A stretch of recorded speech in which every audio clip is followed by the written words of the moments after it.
மாணவர்கள் அனைவருக்கும் என் அன்பு வணக்கம். தொல்காப்பியம் சொல்லதிகாரத்தில் கடந்த பல வகுப்புகளாக வினையில் குறித்த செய்திகளை நாம் பார்த்து வருகின்றோம். தொல்காப்பியர் வினையியலில் வினை சொற்களின் பொது இயல்புகளையும் அவ்வினை சொற்களை திணை அடிப்படையில் உயர்திணை வினை, அகரிணை வினை, விரவு வினை என்று மூன்றாக பகுத்து பேசுகின்றார். அங்கனம் பகுத்து பேசக்கூடிய உயர்திணை வினை குறித்தும் அகரிணை வினை குறித்தும் சென்ற வகுப்புகளில் நாம் பார்த்து வந்தோம். இன்றைய வகுப்பிலிருந்து விரவு வினை குறித்து தொல்காப்பியர் வினையியலில் சொல்லக்கூடிய செய்திகளை பார்க்க இருக்கின்றோம். தொல்காப்பியர் விரவு வினை குறித்து சொல்லக்கூடிய நூற்பா வினையியலில் 25வது நூற்பாவாக அமைந்துள்ளது. அந்த 25வது நூற்பாவில் தொல்காப்பியர் விரவு வினை குறித்து விளக்கி பேசுகின்றார். தீபன் ஐயா, அந்த நூற்பா வாசிங்க. விரவு வினை குறித்து தொல்காப்பியர் சொல்லக்கூடிய நூற்பா எண் 25 வாசிங்க. முன்னிலை வியங்கோள் வினையஞ்சு கிளவி இன்மை செப்பல் வேறு என் கிளவி செய்மென செய்யும் செய்த என்னும் அம்முறை நின்ற ஆயன் கிளவியும் திரிபு வேறுபடும் செய்திய ஆகி இருதினை சொற்கும் ஓரன்ன உரிமைய.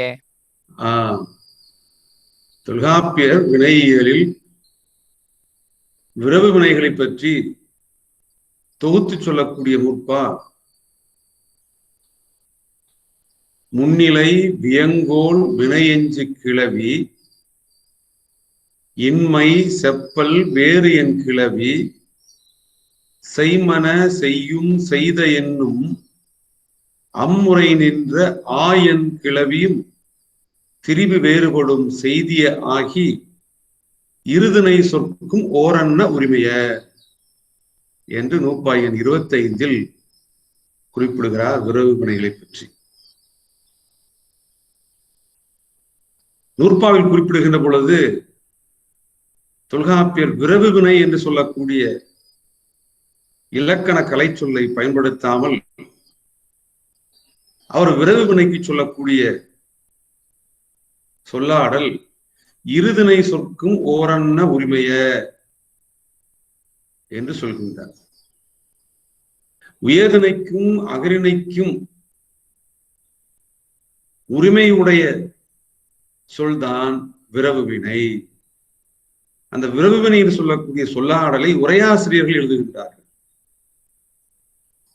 ஏன் அந்த விரவு வினை என்று சொல்லக்கூடிய சொல்லை அவர்கள் பயன்படுத்துகிறார்கள் என்று சொன்னா, உயர்திணைக்கும் அகரிணைக்கும் விரவி வரக்கூடிய வினை எதுவோ அதுதான் விரவு வினை என்ற ஒரு காரணத்தின் அடிப்படையில் விரவு வினை என்று சொல்லக்கூடிய சொல்லாடலை உயர்திணைக்கும் அகரிணைக்கும் ஓரன்ன உரிமையுடைய வினை எதுவோ அவ்வினைதான் விரவு வினை என்று உரையாசிரியர்கள் விளக்கம் எழுதுகின்றார்கள்.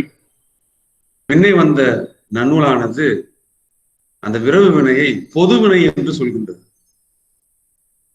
ஆக தொல்காப்பியர் வினையியலில் விரவு வினை குறித்து பேசுகின்ற பொழுது நூற்பா எண் 25 இருதினை சொற்கும் ஓரன்ன உரிமையுடைய என்ற விரவு வினை எத்தனை என்பதை தொகுத்து சொல்கின்றார். ஆயன் கிளவியும், அதாவது விரவு வினைகள் 8 என்று நூற்பா எண் 25 தொல்காப்பியர் விரவு வினைகளை தொகுத்து சொல்கின்றார். தொகுத்து சொல்லக்கூடிய அதே நூற்பாவில் தொல்காப்பியர் அந்த 8 விரவு வினை வகைகள் எவை என்பதை பட்டியலிட்டு காட்டுகின்றார். அந்த 8 என்னது? முன்னிலை, வியங்கோல் வினையெஞ்சு கிளவி இன்மை செப்பல் வேறு என் கிளவி செய்மன செய்யும் செய்த இவை எட்டும் அதை ஆயன் கிளவியும் இவை எட்டும் இருதனை சொற்கும் ஓரன்ன உரிமைய உயர்தனைக்கும் அகரணைக்கும் உரிமையுடைய வினைகள். ஆக உயர்தனைக்கும் அகரணைக்கும் உரிமையுடைய வினைகளாக, அதாவது விரவு வினைகளாக எட்டினை தொல்காப்பியர் தொகுத்து சொல்கின்றார். அவை முன்னிலை வியங்கோல் வினையெஞ்சு கிளவி இன்மை செப்பல் வேறு என் கிளவி செய்மன செய்யும் செய்த.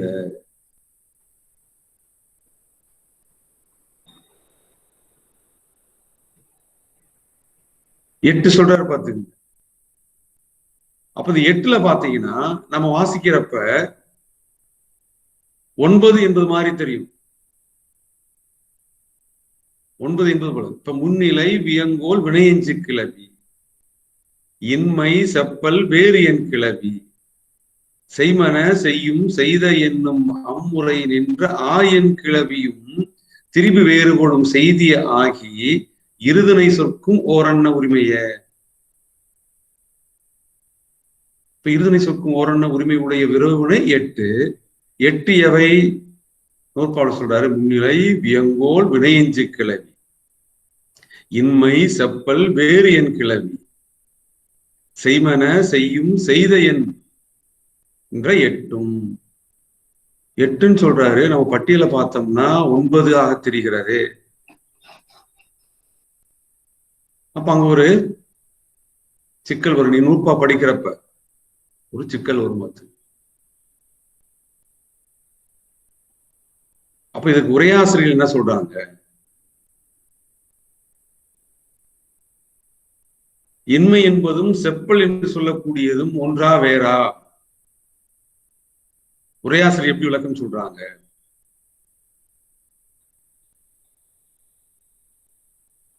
பாருங்களேன். சேனாவரையர் இந்த நூற்பாவிற்கு விளக்கம் எழுதுறார். தொல்காப்பியர்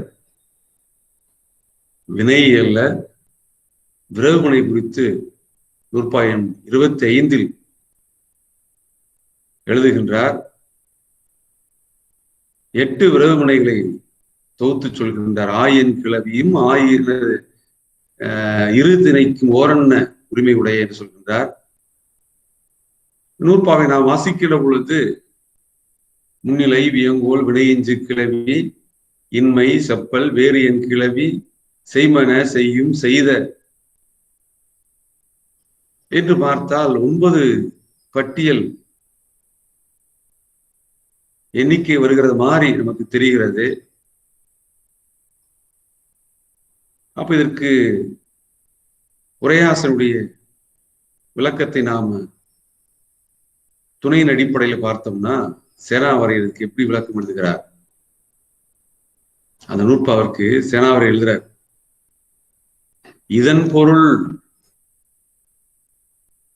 முன்னிலை வியங்கோல் வினையெஞ்சு கிளவி இன்மை செப்பல் வேறு என் கிளவி செய்மன செய்யும் செய்த என்னும் அம்முறை நின்ற ஆயன் கிளவியும் திருப்பி வேறுபடும் செய்தியவாகி இருதனை சொற்கும் ஓரன்ன உரிமைய என்ற அந்த விரவுமுனை குறித்த நூற்பாவிற்கு பொருள் எழுதுகின்ற பொழுது சேனாவரையர் இதன் பொருள் முன்னிலை முதலாக செய்த என்ப ஈராக முன்னிலை முதலாக செய்த என்பது ஈராக கூறிய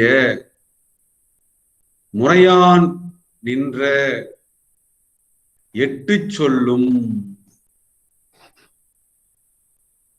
தொல்காப்பியரும் நூற்பாவுல என் கிளவியும் 8 சொல்லும் என்றுதான் சொல்றாரு. 8 சொல்லும் பொதுமையின் பிரிந்து ஒரு கால் உயர்திணை உணர்த்தியும் ஒரு கால் அகிரிணை உணர்த்தியும். அந்த 8 சொல்லும் ஒரு சமயத்தில் உயர்திணை உணர்த்தியும் ஒரு சமயத்தில் அகிரிணை உணர்த்தியும். அதைத்தான் உரையாசிரியர் சேனாவரையர் என்ன சொல்ல எழுதுறாருன்னா, ஒரு கால் உயர்திணை உணர்த்தியும் ஒரு கால் அகிரிணை உணர்த்தியும் வரக்கூடியதான் ஆயன் கிளவியாகிய விரவு வினை என்று சொல்றார். அவை முன்னிலை முதலாக செய்த என்பது ஈராக கூறிய 8 என்று தன்னுடைய உரையில சொல்றார். அப்ப 8 சொல்லும் ஒரு கால் உயர்திணை உணர்த்தியும் ஒரு கால் அகிரிணை உணர்த்தியும் வேறுபடும் தொழிலை உடையவாய் இருதிணை சொல்லாதற்கும் ஒத்த உரிமைய என்று அந்த நூற்பாவினுடைய பொருளை சேனாவரையர் எழுதுகின்றார். எழுதிட்டு அதற்கு மேலும் இந்த ஆயன் கிளவிகள், இந்த ஆயன் விரவு வினைகள் எவை என்பதை பட்டியலிட்டு அந்த ஆயன் கிளவி அந்த விரவு வினையினுடைய அந்த கலை சொல்லுக்கு விளக்கம் கொடுக்கிறார் சேனாவரையர். சேனாவரையுடைய உரை பாங்குல ஒரு உத்தி என்னன்னு கேட்டீங்கன்னா, சில இலக்கண கலை சொற்களுக்கு விளக்கம் தருவது, பொருள் விளக்கம் தருவது, பொருண்மை விளக்கம் தருவது. ஏற்கனவே நம்ம பெயரியல்ல படிச்சிருக்கோம். எல்லா சொல்லும் பொருள் குறித்தனவே. அப்படி பொருள் குறித்து வரக்கூடிய எல்லா சொல்லுக்கும் இரு பொருள் தன்மை உண்டு. ஒண்ணு சொன்மை தெரிதல், பொருண்மை தெரிதல் என்று சொல்லக்கூடிய சேனாவாரியர் சில இலக்கண கலை சொற்களுக்கு பொருண்மை பொருளை சொல்வார். அது அவருடைய உரையினுடைய ஒரு உத்தி, ஒரு உரையினுடைய பாங்கு. நம்ம ஏற்கனவே வினையியல்ல காலம்தாமை மூன்றன மொழிவு இறப்பு நிகழ்வு எதிர்வு என்றெல்லாம் படிச்சோம். அப்ப அந்த இறப்புனா என்ன, நிகழ்வுனா என்ன, எதிர்வுனா என்ன என்ற அந்த இலக்கண கலை சொல்லுக்கு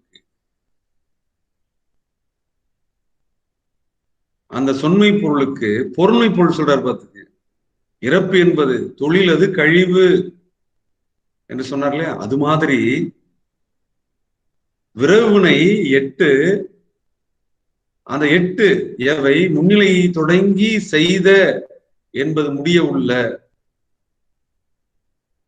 8 அவை உயர்திணைக்கும் அகிரிணைக்கும் உரிமை உடையவாக வருவதனால விரவு வினை சொல்லிட்டு அந்த 8 சொற்கள் எவை என்பதை பட்டியலிட்டு ஒவ்வொரு சொல்லுக்கும் இலக்கண, அதாவது பொருண்மை விளக்கம் தர சொல்லினுடைய பொருண்மை என்ன. இப்ப தொல்காப்பியர் விரவு வினை குறித்து பேசக்கூடிய நூற்பாவுல விரவு வினைகள் 8 என்று குறிப்பிடுகின்றார். அதில் முதலாவதாக சொல்லக்கூடியது முன்னிலை வினை. முன்னிலை என்பது உயர்திணைக்கும் அகிரிணைக்கும் உரிமை உடைய வினையாக வரக்கூடியது. அப்ப அந்த முன்னிலை என்பதனுடைய பொருண்மை பொருள் என்ன கீழே எழுதுறாரு பாருங்க சேனாவரையர்.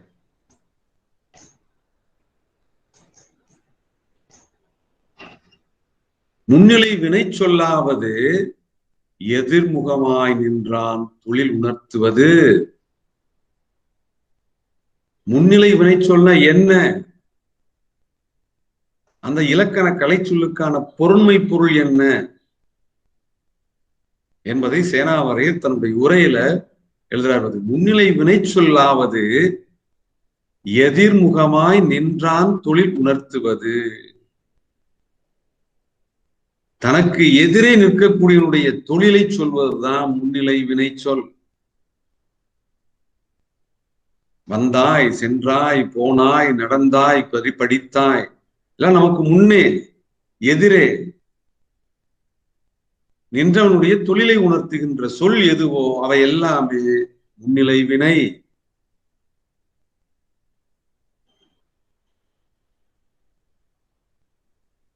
அதே மாதிரி சொல்ற பாருங்க, வியங்கோல் விரவு வினையில 2வதாக தொல்காப்பியர் சொல்லக்கூடியது வியங்கோல்.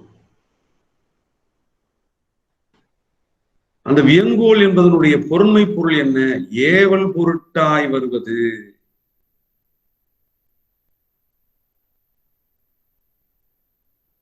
முன்னிலை வினைச்சொல் என்பது எதிர்முகமாய் நின்றான் தொழில் உணர்த்துவது. வியங்கோல் என்பது ஏவல் பொருட்டாய் வருவது.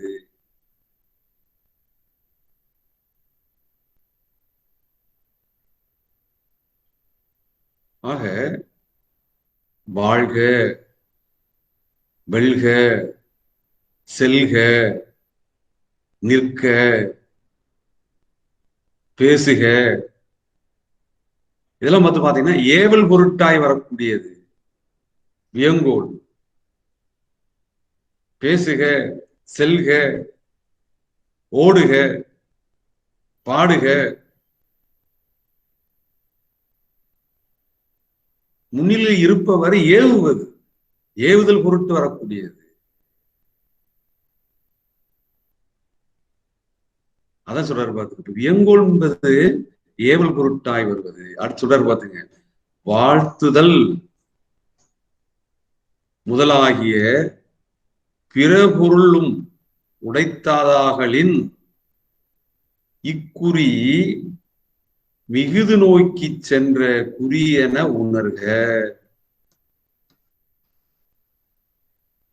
வியங்கோல் என்ற அந்த இலக்கண கலை சொல்லுக்கு சேனாவரியர் என்ன பொருண்மை பொருள் தருகிறார் என்று சொன்னால் ஏவல் பொருட்டாய் வருவது சொல்றார்.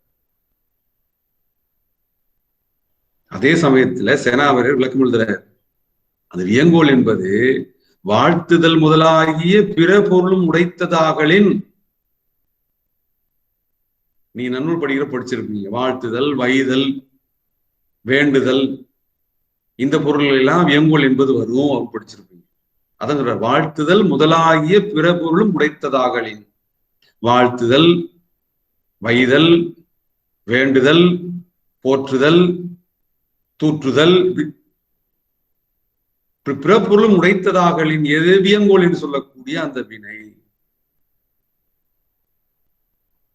பிற எப்படி ஏவல் பொருட்டாய் வருவது என்று தொல்காப்பியர் சொல்லக்கூடிய வியங்கோல் சொல்லுக்கு பொருண்மை பொருளாக சேனாவரையர் ஏவல் பொருட்டை சொல்கிறார் என்று சொன்னா அதற்கு எழுதுறாரு அவர், ஐயா வாழ்த்துதல் பொருள வரும், வைதல் பொருள வரும், வேண்டுதல் பொருள வரும், போற்றுதல் பொருள வரும்.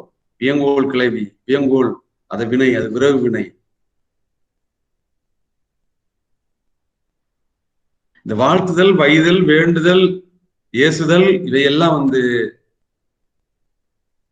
குறைவு, சிறுபான்மை.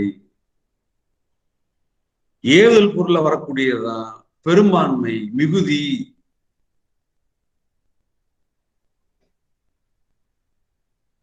அதனால நம்ம அதை எடுத்துக்கொள்ளலாம் என்று சொல்றாரு. வியங்கோல் என்பது ஏவல் பொருட்டாய் வருவது என்று சேனாவரை விளக்கம் எழுதிட்டு தொடர்ந்து எழுதுறாரு. வாழ்த்துதல் முதலாகிய பிற பொருளும் உடைத்ததாகலின் இக்குறி, எக்குறி அந்த வியங்கோல் கிளவி என்பது ஏவல் பொருட்டாய் வரக்கூடியது. இக்குறி மிகுது நோக்கி சென்ற குறி என உணர்க. குறினா பெயர்னு அர்த்தம். உங்களை எழுத்துதியார் நடத்துற பேர் சொல்லியிருந்தேன். ஆக விரவுவினை எட்டுல முதலாவதாக சொல்லக்கூடியது முன்னிலை விரவு வினை. அடுத்து இரண்டாவது சொல்லக்கூடியது வியங்கோல் கிளவி, அதுவும் விரவு வினைதான். அந்த வியங்கோல் என்பது ஏவல் பொருட்டாய் வருவது என்று அந்த சொல்லுக்கு விளக்கம் எழுதுகின்றார் சேனாவரையர். மூன்றாவது விரவு வினை எது? வினையெஞ்சு கிளவி. சேனாவரையர் விளக்கம் எழுதுகிறார், வினையெஞ்சு கிளவி வினையை ஒளிவாக உடைய வினை. வினையை ஒளிவாக உடைய வினை.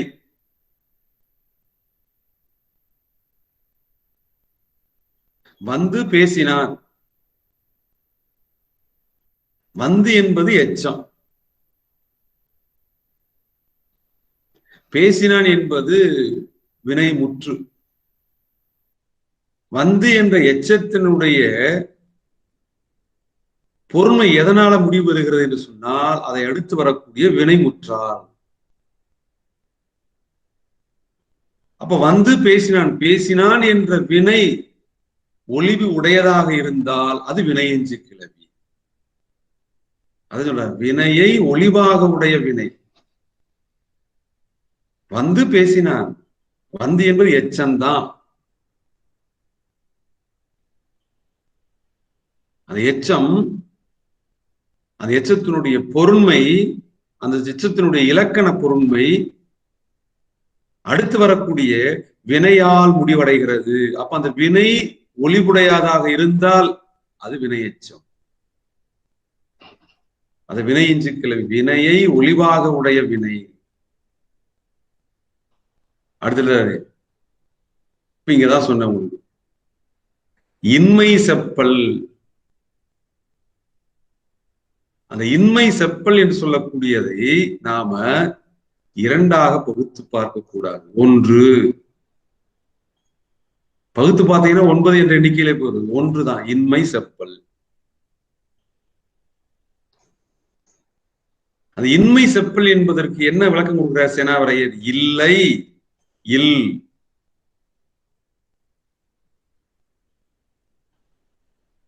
இன்மை செப்பல். நான் அந்த நூற்பா வாசிக்கிறப்ப தொடக்கத்துல சொன்னேன் இல்லையா, தொல்காப்பியர் வினையியல்ல இருதினை சொற்கும் ஓரென்ன உரிமை உடைய விரவுவினை சொற்களாக 8 குறிப்பிடுகின்றார். அதை நாம் நூற்பா அடிப்படையில் வாசித்து பார்க்கின்ற பொழுது 9 என்ற எண்ணிக்கை மாதிரி தெரியும். அப்ப நான் குறிப்பிட்டது இன்மை செப்பல் என்பது ஒன்றா வேறா என்று சொல்லக்கூடியது. அதை நாம ஒன்றாக எடுக்க வேண்டும். அதற்கு சேனாவரையர் விளக்கம் தருகின்ற பொழுது எழுதுறார், இன்மை செப்பல் என்பதற்கு இல்லை, இல்.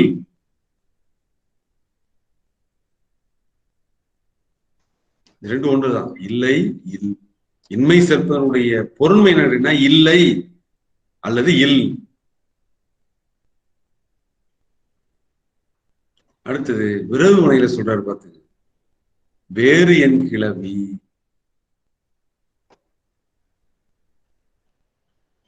வேறு என் கிளவி சொல்ற வேறு என்பது தன்னை உணர்த்தி நின்றது. அது தன்னை உணர்த்தி நிற்கக்கூடிய, அது விரவு வினை. அவ்வளவுதான், தன்னை உணர்த்தி நிற்கக்கூடியது.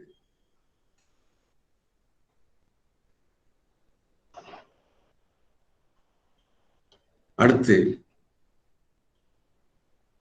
விரவு வினையில முதலாவதாக முன்னிலை வினை, இரண்டாவதாக வியங்கோல் வினை, மூன்றாவதாக வினையெஞ்சு வினை, நான்காவதாக இன்மை செப்பல், ஐந்தாவதாக வேறு என் கிளவி சொன்ன. அடுத்து ஆறாவதாக சொல்லக்கூடியது செய்மன. எழுதுறாரு பாருங்க, செய்மன என்பது மன ஈற்று முற்றாய் எதிர்காலம் உணர்த்தும். செய்மன என்பது மன ஈற்று முற்றாய் எதிர்காலம் உணர்த்தும். செய்மன என்ற வாய்ப்பாட்டுல வரக்கூடிய விரவு வினையானது எதிர்காலம் உணர்த்தக்கூடியது என்று எழுதார். அடுத்து ஏழாவதாக சொல்லக்கூடியது செய்யும் என்ற வாய்பாடு விரவு வினை. இந்த வாய்ப்பாட்டை உடைய விரவு வினை. செய்யும் என்பது முற்றும் எச்சமாகிய, அதாவது முற்றும் எச்சமும் ஆகிய. செய்யும் என்பது முற்றாக வரும், எச்சமா வரும். அத செய்யும் என்பது முற்றும் எச்சமும் ஆகிய இரு நிலைமை உடைத்தாய். அந்த இரு நிலைமை உடைத்தாய் என்பது செய்யும் என்ற வாய்பாடு வினை முற்றாக வரும், எச்சமாக வரும். அதான் இரு நிலைமையும் உடைத்தாய். ஈற்றான் செய்யும் என்பதற்குரிய ஈற்றான் நிகழ்காலம் உணர்த்தும். செய்யும் என்ற வாய்ப்பாட்டுல முடியக்கூடிய வினை விரவு வினை முற்றாக வரும், எச்சமாக வரும். அந்த ஈற்றால் வாய்ப்பாட்டு வினை, அந்த விரவு வினை நிகழ்காலம் உணர்த்தும். அப்ப செய்யும் என்ற வாய்ப்பாட்டுல வரக்கூடிய விரவு வினை உற்றாவரும் எச்சமா வருகிறது. என்ற ஈற்றோடு இருப்பதனால அந்த வாய்ப்பாடு வினைச்சொல் எல்லாம் நிகழ்காலம் உணர்த்தக்கூடியவை என்று சொல்ற. அடுத்து விரவு வினைகள்ல நிறைவாக 8வதாக சொல்லக்கூடியது செய்த என்பது. செய்த என்ற வாய்ப்பாட்டில் அமையக்கூடிய வினை சொற்கள். அதையும் சொல்லியிருப்பார் நூற்பாவிடம். செய்த ஆயன் கிளவியும் இருதனை சொற்கும் ஓரன்ன உரிமைய. அப்ப செய்த என்பதற்கு சேனாவர் என்ன விளக்கம்? செய்த என்பது அகர ஈற்று எச்சமாய். செய்த என்ற வாய்ப்பாட்டுல முடியக்கூடிய வினைச்சொல் எல்லாமே அகர ஈற்று எச்சம். அது எச்சத்துலதான் முடியும். செய்த என்ற வாய்ப்பாட்டுல முடியக்கூடிய எச்சம் இறந்த காலம் உணர்த்தும்.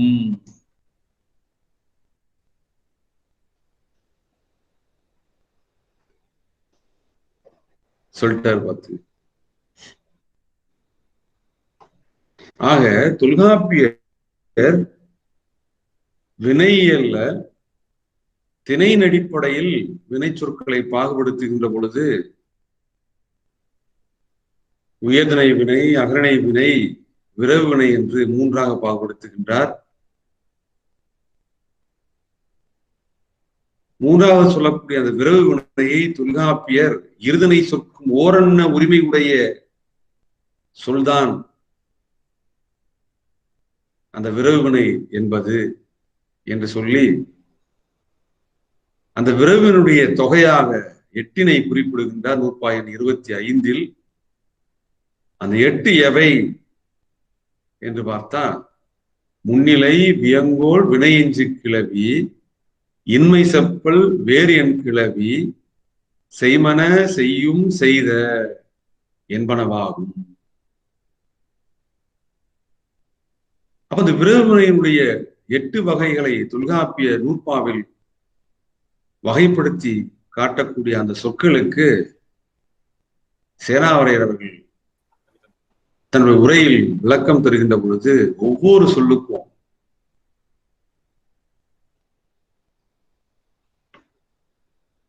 விளக்கம் தருகின்றார். முன்னிலை என்பது எதிர்முகமாய் நின்றான் தொழில் உணர்த்துவது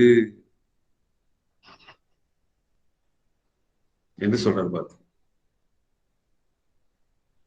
இப்ப எடுத்துக்காட்டு பாத்தீங்கன்னா தெரியும், குறிப்பிடுங்க.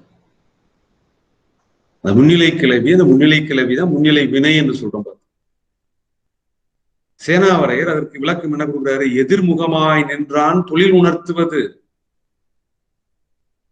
எடுத்துக்காட்டு வந்தாய், வருகின்றாய், வருவாய். 3 காலம் உணர்த்துகிறது. அப்ப முன்னிலை வினை, அந்த விரவு வினை 3 காலத்திற்கும் வருகிறது. எதிர்முகமாய் நின்றான் தொழில் உணர்த்துவதுதான் முன்னிலை வினை. வந்தாய், வருகின்றாய், வருவாய், இது முன்னிலை வினை. அதாவது முன்னிலை கிளவி உயர்தனைக்கு உரிமை உடையதாகவும் அகரணைக்கு உரிமை உடையதாகவும் இந்த வினை வருகிறது. வந்தாய், நீ வந்தாய், உயர்தனை சொல்ல, அகரணை சொல்லலாம். வருகின்றாய், நீ வருகின்றாய், உயர்தனைக்கு வரும், அகரணைக்கு வரும். வருவாய், நீ வருவாய், உயர்தனை எடுத்து வரும், அகரணை எடுத்து வரும். ஆக உயர்தனை எடுத்தும் அகரணை எடுத்து வரக்கூடிய அடிப்படையில முன்னிலை வினையை, அதாவது முன்னிலை கிளவியை விரவு வினையினுடைய 8 வகைகளில் முதலாவதாக தொல்காப்பியர் குறிப்பிடுகின்றார். இந்த முன்னிலை வினை 3 காலத்திற்கும் வரும். வந்தாய், வருகின்றாய், வருவாய். வேறொரு எடுத்துக்காட்டு சொல்றதா இருந்தா சென்றாய், செல்கின்றாய், செல்வாய். பார்த்தாய், பார்க்கின்றாய், பார்ப்பாய். ஆக இந்த முன்னிலை வினைகள் எல்லாமே எதிர்முகமாய் நின்றானுடைய தொழில் உணர்த்துவது. அதே சமயத்துல உயர்திணைக்கு உரிமையுடையதாகவும் அகரணைக்கு உரிமையுடையதாக வரக்கூடிய விரவு வினை 3 காலத்திற்கும் உரிமையுடையதாக வருகிறது.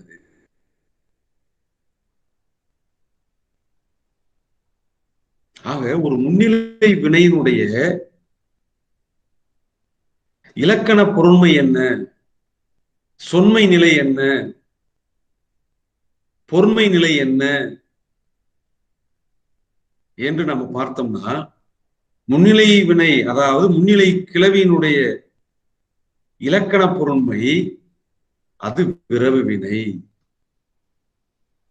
உயர்திணைக்கு உரிமையுடையதாகவும் அகரணைக்கு உரிமையுடையதாகவும் வரக்கூடிய வினை சொல். 3 காலத்திற்கும் உரிமையுடையது. இவையெல்லாம் ஒரு முன்னிலை வினைச்சொல் உணர்த்தக்கூடிய இலக்கண பொருண்மை. அந்த முன்னிலை வினையினுடைய பொருண்மை பொருள் என்ன? அதைத்தான் சேனாவரை எதிர்முகமாய் நின்றால் தொழில் உணர்த்துவது.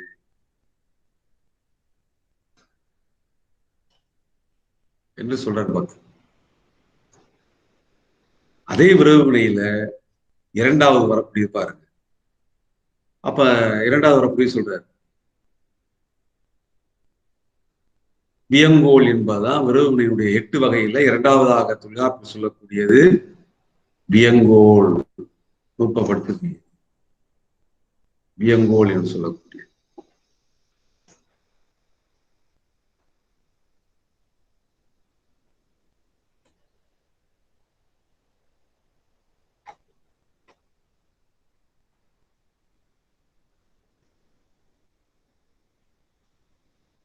அந்த வியங்கோல் என்று சொல்லக்கூடியதை பார்த்தோம்னா, சேனாவரை என்ன விளக்கம் தரான்னு சொன்னேன் பார்த்தீங்கன்னா உங்களுக்கு தெரியும். வியங்கோலுக்கு ஏவல் பொருட்டாய் வருவது. வியங்கோல் என்ற அந்த விரவு வினை சொல்லினுடைய பொருண்மை பொருள் ஏவல் பொருட்டாய் வருவது.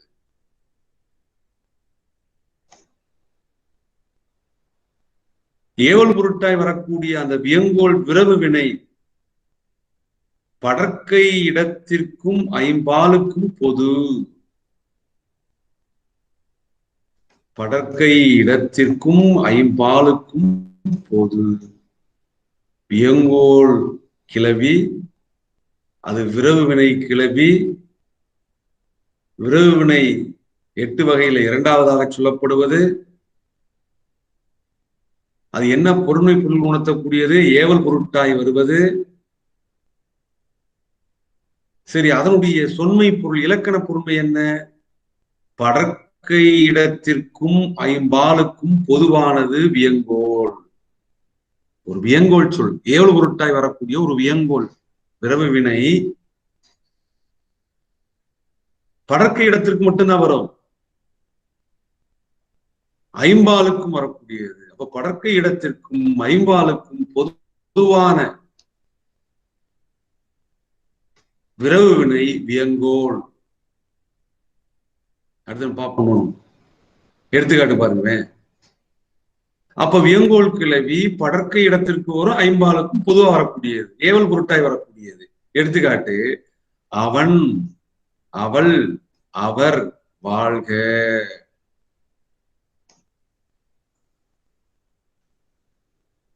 அது, அவை வாழ்க. இங்க அவன், அவள், அவர், அது, அவை ஐம்பால் சொல். ஐம்பாலுக்கும் பொதுவாக இந்த வாழ்க என்ற வியங்கோல் கிளவி வருகிறது. அதே மாதிரி அவன், அவள், அவர், அது, அவை என்பவை படற்கை சொற்கள். அந்த படற்கை சொல்லிடத்தும் வாழ்க என்ற அந்த வியங்கோல் கிளவி பொதுவாக வருகிறது. ஆக படற்கைக்கும் ஐம்பாலுக்கும் பொதுவான விரவு வினை வியங்கோல் கிளவி. அது ஏவல் பொருட்டாய் வருவது. இந்த ஒவ்வொரு வகையை பற்றியும் தொல்காப்பியர் தனி நூற்பாவில விளக்கி சொல்கின்றார். அந்தந்த நூற்பாக்களுக்கு உரையாசிரியர்களும் விரிவாக உரை எழுதுகின்றார்கள். அதை நாம அந்தந்த விரவினைகள் குறித்து தொல்காப்பியர் சொல்லக்கூடிய பகுதியில நம்ம விரிவா பார்க்கலாம். இப்ப விரவு வினைகள்னா என்ன, விரவினுடைய வகைகள் எவை, அந்த விரவு வினையுடைய பொருண்மை பொருள் என்ன, சொன்மை பொருள் என்ன என்பதை பற்றிய ஒரு பொது பார்வையாக இந்த செய்தியை உங்களுக்கு நான் சொல்றேன். இந்த பொது பார்வை பார்த்தீங்கன்னா தொல்காப்பியர் விரவு வினைகள் குறித்து சொல்லக்கூடிய செய்திகளின் அடிப்படையில தான் இந்த விரவு வினைகளை பற்றிய இந்த செய்திகளை உங்களுக்கு நான் சொல்லிட்டு இருக்கேன். பின்னே முன்னிலை வினை, வியங்கோல் வினை, வினையேஞ்சுக்களை பற்றி மிக விரிவா பேசுறாரு. அந்த இடத்துல சொல்லக்கூடிய செய்தியெல்லாம் மிக சுருக்கமாக சாராம்சமாகத்தான் நான் சொல்லிட்டு இருக்கேன். ஒவ்வொன்றை பற்றியும் விரிவாக தொல்காப்பி நூற்பா உரையாசிரியர் விளக்கத்துடன் நம்ம பார்க்கலாம். ஆக விரவு வினை வகைகளை முதலாவதாக முன்னிலை வினை பார்த்தோம், அடுத்தது வியங்கோல் வினை பார்த்தோம், மூன்றாவதாக சொல்லக்கூடியது வினையெஞ்சு கிளவி. அந்த வினையெஞ்சு கிளவிக்கு சேனாவார் தரக்கூடிய விளக்கம் பார்த்தோம். வினையெஞ்சு கிளவி வினையை ஒளிவாக உடைய வினை என்று எழுதுறார்.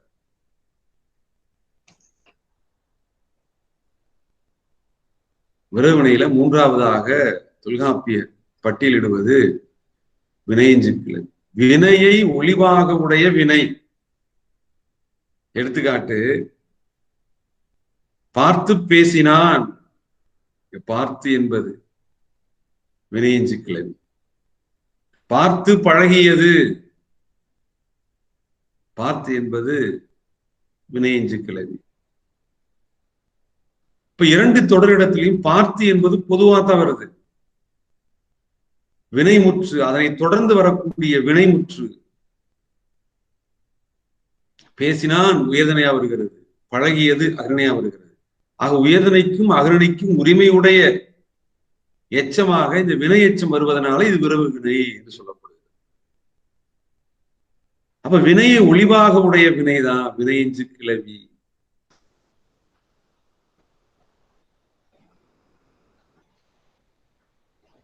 இந்த பேசினான் என்ற வினையை ஒளிவாக உடைய வினைதான் இது இந்த வினையெஞ்சு கிளவி பார்த்து என்பது. இது எச்சம். பேசினான் என்ற அந்த வினைமுற்று வந்ததனாலதான் பார்த்து என்ற அந்த எச்சத்தினுடைய திணை என்ன, பால் என்ன, இடம் என்ன என்பதுதான் தெரிய வருகிறது. ஒரு எச்சமானது அந்த எச்சத்தை தொடர்ந்து ஒரு வினைமுற்று வந்ததுன்னா இந்த எச்சம் வினை எச்சம் என்று சொல்வது. அந்த வினையை ஒளிவாக உடைய வினை. பேசினான் என்ற வினையை ஒளிவாக உடைய வினை என்பதுதான் வினை எச்சம்.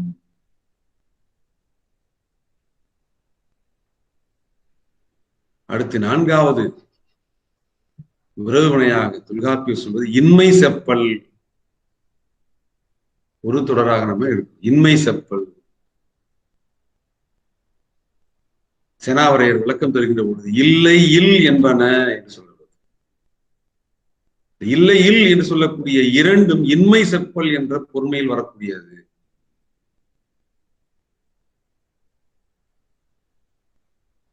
அப்ப இவை இரண்டும் பார்த்தீங்கன்னா என்னது, மூவிடத்திற்கும் ஐம்பாலுக்கும் பொது. மூவிடத்திற்கும் ஐம்பாலுக்கும் பொது. எடுத்துக்காட்டு பாருங்க, அவன், அவள், அவர். அந்த அவன், அவள், அவர் இந்த மூன்றுக்கும் பொதுவான விரவு வினை இல்லை என்று சொல்லக்கூடிய. அவன் இல்லை, அவள் இல்லை, அவர் இல்லை. அது, அவை, இவை இரண்டிற்கும் பொதுவான விரவு வினை இல்லை என்பது. அது இல்லை, அவை இல்லை.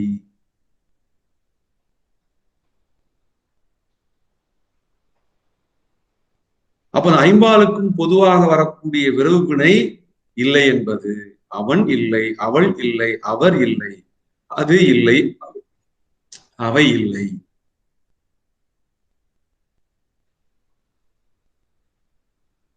ஐம்பால், ஆண்பால், பெண்பால், பலர்பால், ஒன்றன்பால், பலவின்பால், ஐம்பாலுக்கும் பொதுவாக வரக்கூடிய விரைவினையாக இல்லை என்பது வந்துள்ளது. அதே சமயத்துல மூவிடத்திற்கும் பொதுவானதுதான் அது இல்லை என்ற விரைவு வினை.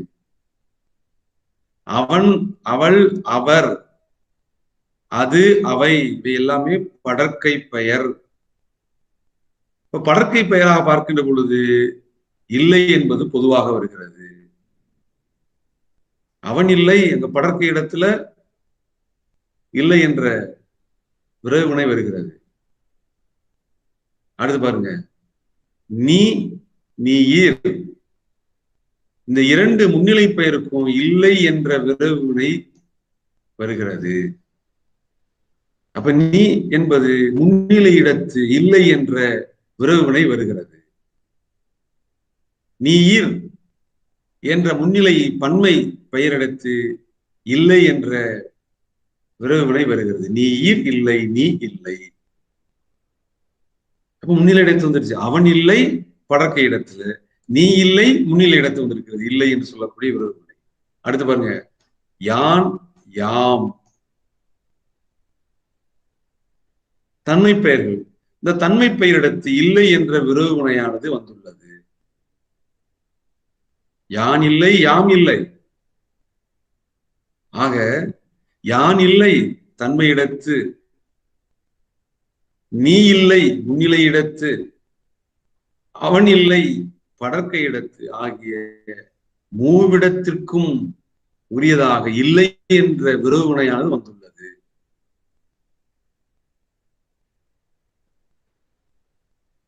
அடுத்து ஐந்தாவதாக சொல்லக்கூடிய விரைவு வினை வேறு.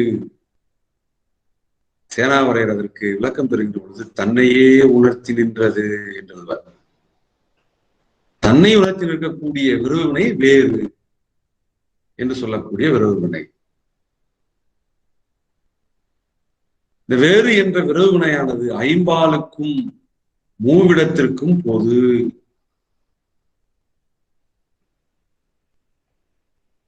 எடுத்துக்காட்டு, அவன் வேறு, அவள் வேறு, அவர் வேறு, அது வேறு, அவை வேறு. ஐம்பாலுக்கும் பொதுவாக வேறு என்ற விரைவு வினையானது வந்துள்ளது.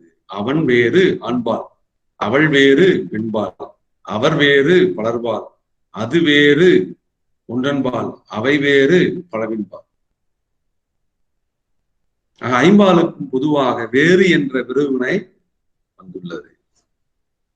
அதே மாதிரி மூவிடத்திற்கும் பொதுவாகவும் வேறு என்ற விரைவு வினை வரும்.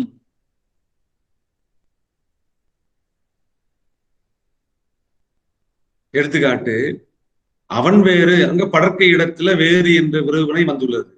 அடுத்து பாருங்க, நீ வேறு, நீர் வேறு, முன்னிலை இடத்து வேறு என்ற வினை வந்துள்ளது. நான் வேறு, நாம் வேறு. இன்றைய வழக்கில் சொன்னோம்னா, அதுவே தொல்காப்பிய வழக்கில் சொல்றோம்னா யான் வேறு, யாம் வேறு. ஆக வேறு என்ற அந்த விரைவு வினை ஐம்பாலுக்கும் பொதுவாக வரக்கூடியது, மூவிடத்திற்கும் பொதுவாக வரக்கூடியது. அடுத்து ஆறாவதாக சொல்லக்கூடிய விரைவு வினை செய்மன என்ற வாய்பாட்டில் அமையக்கூடிய வினை. சேனாவரையருடைய உரை விளக்கத்தை கொஞ்ச நேரத்துக்கு முன்னாடி பார்த்தோம். செய்மன என்று சொல்லக்கூடிய சொல்லுக்கு சேனாவரையர் தரக்கூடிய விளக்கம், மன ஈறு முற்றாய் வந்து எதிர்காலம் உணர்த்தும். இந்த வாய்ப்பாட்டுல முடியக்கூடிய செய்மன என்ற வாய்ப்பாட்டுல முடியக்கூடிய வினை சொல், அந்த விரைவு வினை எதிர்காலம் உணர்த்தக்கூடியது. அதே சமயத்துல மூவிடத்திற்கும் ஐம்பாலுக்கும் பொது. அது இன்றைய வழக்கில் எல்லாம் இது வந்து அருகிய வழக்காக இருக்கக்கூடியது. எடுத்துக்காட்டு பாருங்க, யான், யாம், உன்மன, மன ஈறு முற்றாய் வந்து. இந்த இடத்துல முற்றா வந்து நிக்குது. உன்மன என்ன காலம் உணர்த்துகிறது? எதிர்காலம் உணர்த்தும். எதிர்காலம் தான் இது. வாய்ப்பாட்டு வினை முற்றாக வந்து நின்று எதிர்காலம் உணர்த்தும். இது எச்சமல்ல, முற்று. யான் யாம் தன்மையிடத்து உண்மன செய்வன என்ற வாய்ப்பாட்டில் விரைவினை வந்துள்ளது. தன்மை இடத்துல வந்திருக்கு, முற்றுச்சொல்லா வந்திருக்கிறது, எதிர்காலம் உணர்த்தக்கூடியது, தன்மை இடத்து வந்த சொல். அடுத்து பாருங்க, அதே வாய்ப்பாடுல வரக்கூடியது முன்னிலை எடுத்து நீ உண்மன நீர் உண்மன. முன்னிலை இடத்து செய்மன வாய்ப்பாட்டுல வந்த வினைமுற்று எதிர்காலம் உணர்த்தக்கூடியது. இது முன்னிலை இடத்துல. அடுத்து பாருங்க, அவன் உண்மன. அவன் என்பது படற்கை. உண்மன செய்மன என்ற வாய்ப்பாட்டுல வந்த வினைமுற்று எதிர்காலம் உணர்த்துகிறது. அப்ப யான் உண்மன நீ உண்மன அவன் உண்மன மூவிடத்திற்கும் பொதுவாக வரக்கூடியது. அதே சமயத்துல ஐம்பாலுக்கும் பொதுவாக வரக்கூடியதான் செய்மன என்ற வாய்ப்பாட்டுல முடியக்கூடிய வினைமுற்று, அதாவது விரவு வினை. எடுத்துக்காட்டு பாருங்க, அவன் உண்மன அவள் உண்மன அவர் உண்மன அது உண்மன அவை உண்மன. இந்த ஐம்பால் இடத்தும் உண்மன என்ற செய்மன வாய்ப்பாட்டில் அமைந்த விரவு வினை வருகிறது. அப்ப செய்மன என்ற வாய்ப்பாட்டுல வரக்கூடிய வினைச்சொல் முற்றாக வரும், எதிர்காலம் உணர்த்தும், அது மூவிடத்திற்கும் ஐம்பாலுக்கும் பொதுவாக வரும்.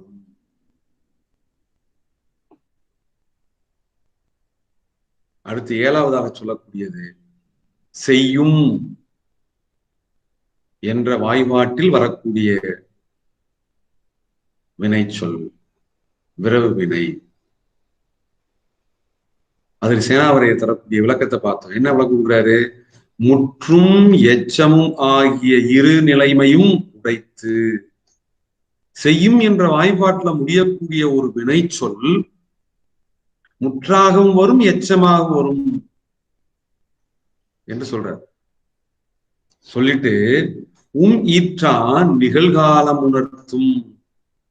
முற்றாகவும் எச்சமாகவும் வரக்கூடிய செய்யும் என்ற வாய்ப்பாட்டில் அமைந்த விரவு வினையானது நிகழ்காலம் உணர்த்தும் என்று சொல்றார்.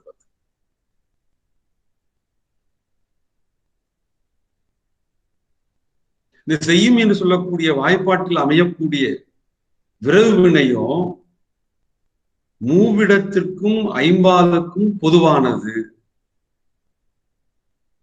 எடுத்துக்காட்டு, யான் யாம் தன்மை சொல், உண்ணும் ஊன் உண்ணும் செய்யும் என்ற வாய்ப்பாட்டில் அமைந்த விரவு வினை நிகழ்காலம் உணர்த்தக்கூடியது. யான் உண்ணும் ஊன் யான் உண்ணும், யாம் உண்ணும் தன்மை இடத்து வந்திருக்கிறது. நீ உண்ணும் ஊன் முன்னிலை இடத்து நீ உண்ணும் செய்யும் என்ற வாய்ப்பாட்டுல வந்த ஒரு வினைச்சொல் தான் உண்ணும் என்பது. அவன் உண்ணும் ஊன் படற்கை இடத்து. அப்ப யான் உண்ணும் ஊன் நீ உண்ணும் ஊன் அவன் உண்ணும் ஊன் மூவிடத்திற்கும் செய்யும் என்ற வாய்ப்பாட்டு விரவு வினையானது வந்துள்ளது. அதே சமயத்துல ஐம்பாலுக்கும் பொதுவாகவும் வரும். எடுத்துக்காட்டு பாருங்க, அவன் உண்ணும் அவள் உண்ணும் அவர் உண்ணும் அது உண்ணும் அவை உண்ணும். ஐம்பாலுக்கும் பொதுவாக செய்யும் என்ற வாய்ப்பாட்டில் அமைந்த உண்ணும் என்ற அந்த வினை சொல்லானது வந்துள்ளது. விரவு வினையில நிறைவாக தொல்காப்பியர் சொல்ல வருவது 8வது விரவு வினையாக செய்த எனும் வாய்பாட்டு வினை.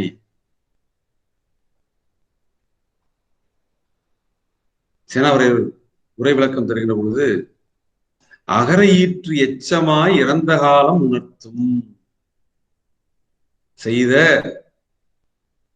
இந்த வாய்பாட்டுல இந்த ஒழுங்குமுறையில அமையக்கூடிய, அதாவது அகர ஈற்றுல முடியக்கூடிய செய்த என்ற வாய்ப்பாட்டுல அகர ஈற்றுல முடியக்கூடிய வினை சொல் இல்லாம விரவு வினை அது எச்சமாய் நின்று இறந்த காலம் உணர்த்தும். அது அகர ஈற்று எச்சமாய் இறந்த காலம் உணர்த்தும். இதுவும் பாத்தீங்கன்னா மூவிடத்திற்கும் ஐம்பாலுக்கும் பொதுவாக வரக்கூடியது. எடுத்துக்காட்டு, யான் யாம், யான் உண்ட ஊன், ஊன உணவு, யான் உண்ட ஊன், யாம் உண்ட ஊன். உண்ட என்பது செய்த என்ற வாய்பாட்டில் அமைந்த எச்ச சொல். என்ன காலம் உணர்த்துகிறது? இறந்த காலம் உணர்த்துகிறது. உண்ட இறந்த காலம் தன்மை இடத்து வந்திருக்குது. நீ உண்ட ஊன் முன்னிலை இடத்து செய்த என்ற வாய்பாடு வினைச்சொல்லான உண்ட என்பது வந்திருக்கிறது. அவன் உண்ட ஊன், அவன் என்ற அந்த படற்கை சொல்லிடத்து செய்த என்ற வாய்பாட்டு வினைச்சொல்லான உண்ட என்பது வந்துள்ளது. அவன் உண்ட ஊன். ஆக செய்த என்ற வாய்ப்பாட்டில் அமைந்த விரவு வினையானது மூவிடத்திற்கும் பொது. யான் உண்ட ஊன் தன்மையிடத்து, நீ உண்ட ஊன் முன்னிலை இடத்து, அவன் உண்ட ஊன் படற்கை இடத்து, மூவிடத்திற்கும் பொதுவாக வரக்கூடியதுதான் செய்த என்ற வாய்பாடு விரவு வினை. அந்த வினை எச்சமாக இறந்த காலம் நடத்தும். அதே சமயத்துல செய்த என்ற வாய்பாடு விரவு வினை எச்சமாக நின்று இறந்த காலம் உணர்த்தக்கூடியது ஐம்பாலுக்கும் பொதுவாக வரும் என்று சொல்றார். எடுத்துக்காட்டு, அவன் உண்ட ஊன், அவள் உண்ட ஊன், அவர் உண்ட ஊன், அது உண்ட ஊன், அவை உண்ட ஊன் ஐம்பாலுக்கும் பொதுவாக வந்தது.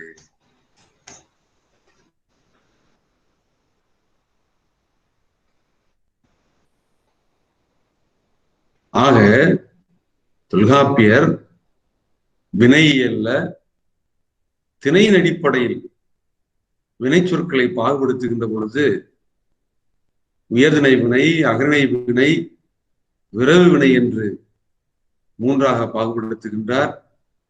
விரவு வினையை தொல்காப்பியர் உயர்திணை உரிமையும் அகரிணை உரிமையும் ஆயிரத்திணைக்கும் ஓரெண்ண உரிமை உடைய,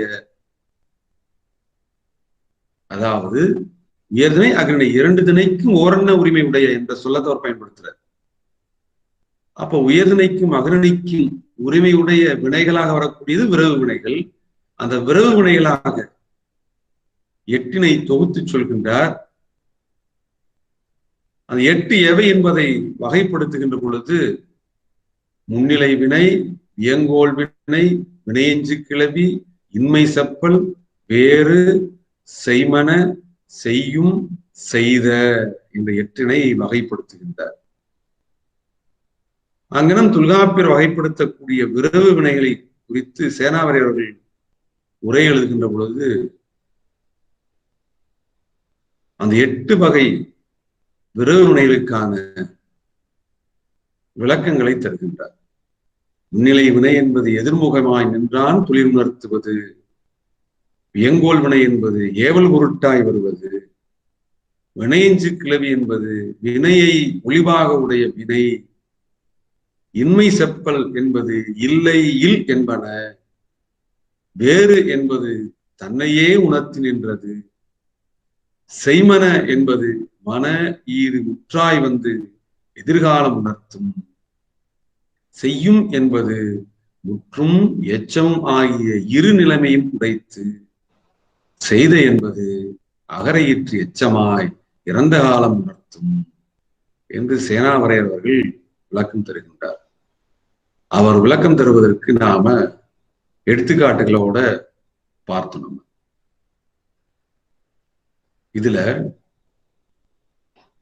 முன்னிலை கிளவி என்று சொல்லக்கூடியது பார்த்தோம். வியங்கோல் கிளவி என்பதையும் பார்த்தோம். வினையஞ்சு கிளவி, இன்மை செப்பல், வேறு, செய்மன, செய்யும், செய்த, இந்த 8 விரைவினைகள் குறித்து தொகுத்து சொல்லக்கூடிய தொல்காப்பியர் இவை ஒவ்வொன்றையும் மிக விரிவாக அடுத்தடுத்த நூற்பாக்களில் விளக்கி பேசுகின்றார். ஆக இந்த 8 விரைவு முனைகளை குறித்த மிக விரிவான செய்திகளை தொல்காப்பிய நூற்பாவளியிலும் உரையாசிரியருடைய உரை விளக்கத்தின் வழியிலும் அடுத்த வகுப்பிலிருந்து நாம் பார்க்கலாம். இத்துடன் இன்றைய வகுப்பு நிறைவடைகிறது. மீண்டும் அடுத்த வகுப்பில் நாம் சந்திக்கலாம். நன்றி, வணக்கம்.